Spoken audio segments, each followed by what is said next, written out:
Hello everyone, welcome back to the Prado Museum for another of our weekly sessions in English. Today we're going to be talking about this wonderful painting of the Nativity by Hieronymus Bosch. As you can see, we're standing in the gallery dedicated to Bosch with some of his most famous works. We can see the Garden of the Earthly Delights here just on the other side of the room. And today I've decided to talk about this painting by Bosch of the Nativity, which is perhaps maybe just a little bit less known, but I think that you'll agree with me that it's a fantastic painting. This was dated to around 1494, and one of the most amazing things about this painting really is its state of conservation. It's an amazing shape. It's been wonderfully preserved, and actually this frame is still the original frame from 1494.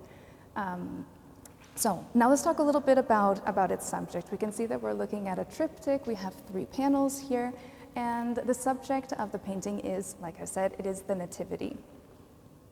Here we can see the Adoration of the wise men, the 3 kings in the center panel, and then we see a lot of landscape, and on the side we have these images of the donors with saints as well.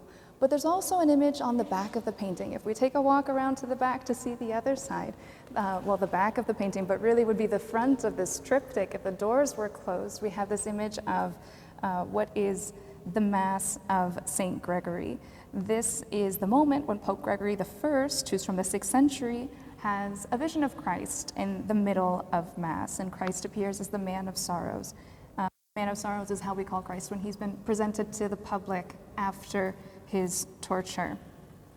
And we can see that it is so monochromatic, right? That this painting looks like it's imitating sculpture, and this type of painting is called grisaille. And this idea of the Catholic Mass and the main ritual of the Catholic Mass that uses the bread and the wine as its principal elements is also going to be present in this main painting as well. So now we're going to see some of the details, and we'll come back to this idea of the Eucharist in the front side of the panel. Now, if we get close, we can see that the details of the clothes and the gifts of the kings, of the wise men, are absolutely amazing. You can remember also that all of these images are available in high resolution on the museum's website. These are details that are filled with symbols, filled with iconography, even with biblical scenes. If we have a look here at this gift of one of the kings, this is a centerpiece that's made of gold and pearls, and it actually shows us a scene from the Bible of the sacrifice of Isaac. And the sacrifice of Isaac really reminds us, it prefigures the death of Christ, the crucifixion of Christ. And in fact, actually all of these wise men have details on their clothes and in their gifts that allude to Old Testament stories of sacrifice and of gift giving. On top of this vessel here, we can even see there's a bird here. This is a phoenix. And the phoenix, which of course we know rises from the ashes, symbolizes Jesus' resurrection. And then we can notice the details on his shoulders and around his collar, these thorny details from thistle leaves that also make us think of Jesus' crown of thorns. And behind these figures in this hut, we have this dilapidated hut, and then inside there's a group of people that's really interesting.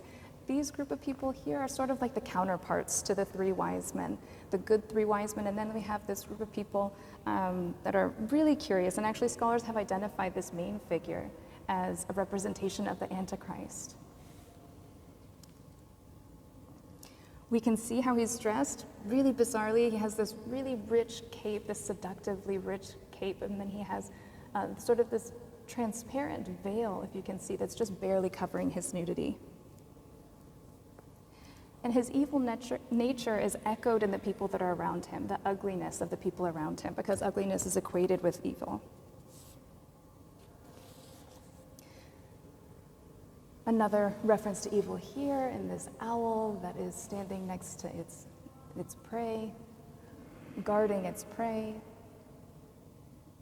And then the reference to the Eucharist that I promised, this other tie to the Eucharist from the other side of the panel. Here we can see the prominence of the wheat that would have been stored in the top part of this hut is so prominent here as a reference to bread, and bread, of course, a reference to the Eucharist.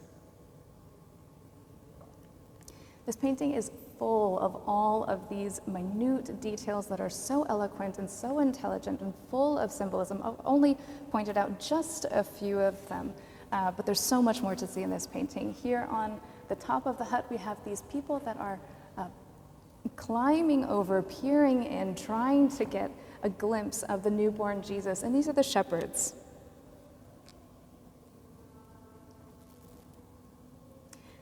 And then we can also take a look at the side panels to see what's happening over here as well. On this side panel, we have the donor, who we know his name is Peter, and he's standing with St. Peter, with the saint of his namesake. We can identify St. Peter because he's carrying the keys of the church here. Behind him, we have the donor's coat of arms.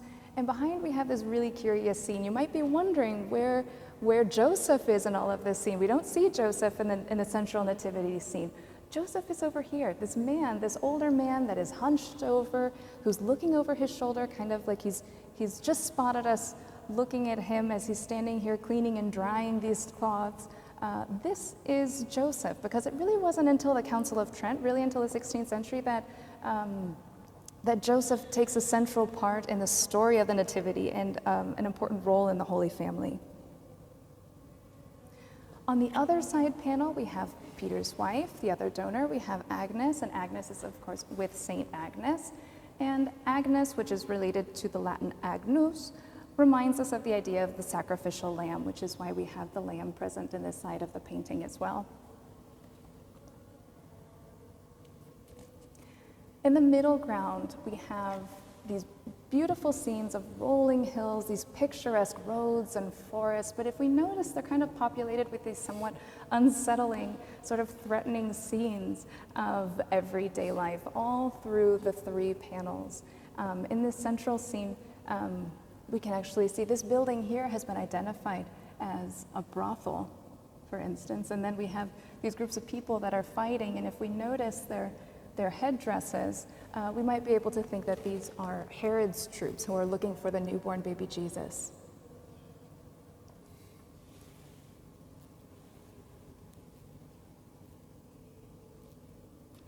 And if these are Herod's troops looking for Jesus, then this city that's represented at the top, we might think that that's Bethlehem.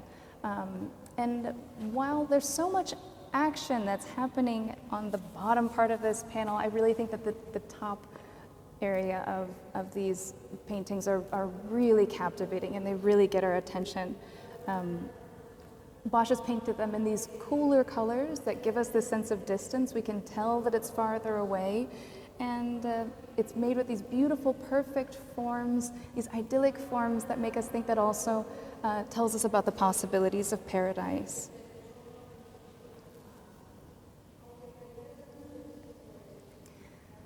So although this is a story that tells us a narrative from the Bible, that it tells us the story of the birth of Christ, of the Nativity, at the same time, I think that we can also think of ideas that might be even larger than that narrative from the Bible. This whole idea of this painting is about the contrast between good and evil and how they coexist, and the possibility of another dimension, an idyllic dimension that is free from that is perfect, that's ideal. Alejandro Vergara, who's the curator of this collection, brilliantly tells us that this painting might actually invite us to think about some of these larger ideas, about this duality of good and evil, and about idealism, and about this upper part of the painting really offering us the idea of the ideal, this Platonic notion of the world of ideas, the world of the abstract, the perfect world. While the real world would just be, as Plato said, this pale, shadowy, imperfect reflection of that ideal world. And here Bosch is showing us this possibility of the celestial, the Platonic, the ideal. But at the same time, he captures these mundane details, these quotidian details, these profane details of how good and evil and imperfection and ugliness and beauty all coexist in the real world.